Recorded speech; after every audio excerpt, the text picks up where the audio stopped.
Did Jimin just outsell Fast and Furious with a single note? No, this isn't clickbait. Something massive just happened in the world of music, and it all traces back to one voice, one moment, and one song that hit harder than any car crash in that film series. Jimin's Angel 1, the main theme from Fast and Furious, Ride or Die, has officially surpassed 230 million streams on Spotify. And here's where it gets poetic. It hit that milestone exactly 2 years after the song's release. That's not just a number.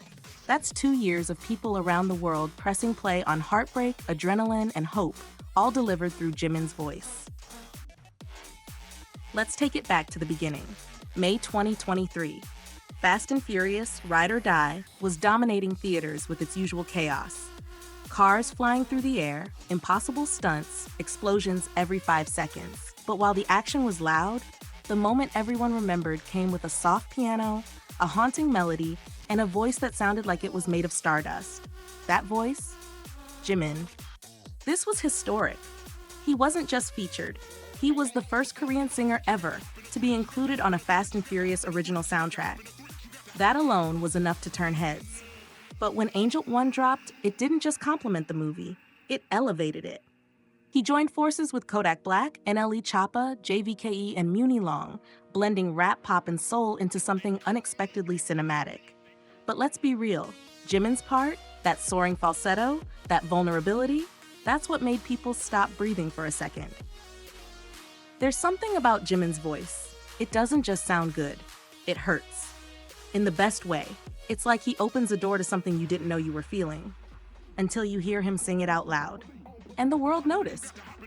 Angel 1 debuted at top 65 on the Billboard Hot 100, becoming the highest charting OST by a Korean artist ever at the time. But Jimin wasn't done making history. Within just 4 months, he charted 4 songs on the Hot 100, faster than any Korean soloist in history.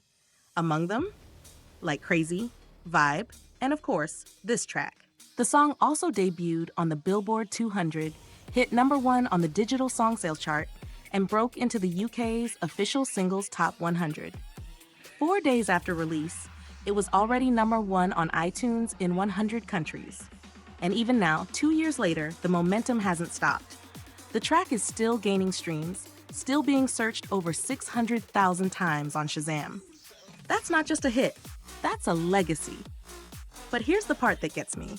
For so long, Korean artists weren't given a seat at the Hollywood table. They were underestimated, overlooked, told their music couldn't translate.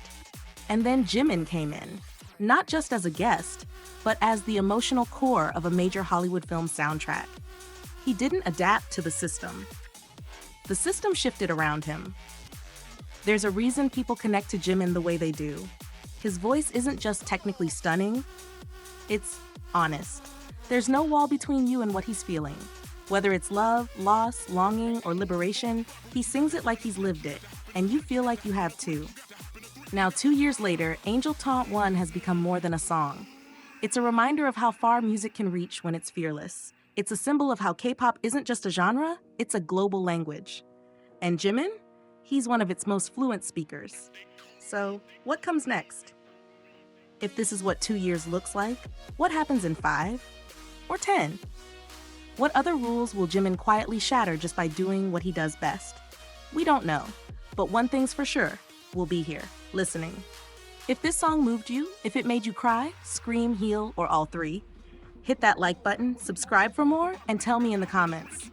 What's the one Jimin lyric that lives in your chest rent-free? Because I have a feeling we're all still listening to Angel 1 for a reason.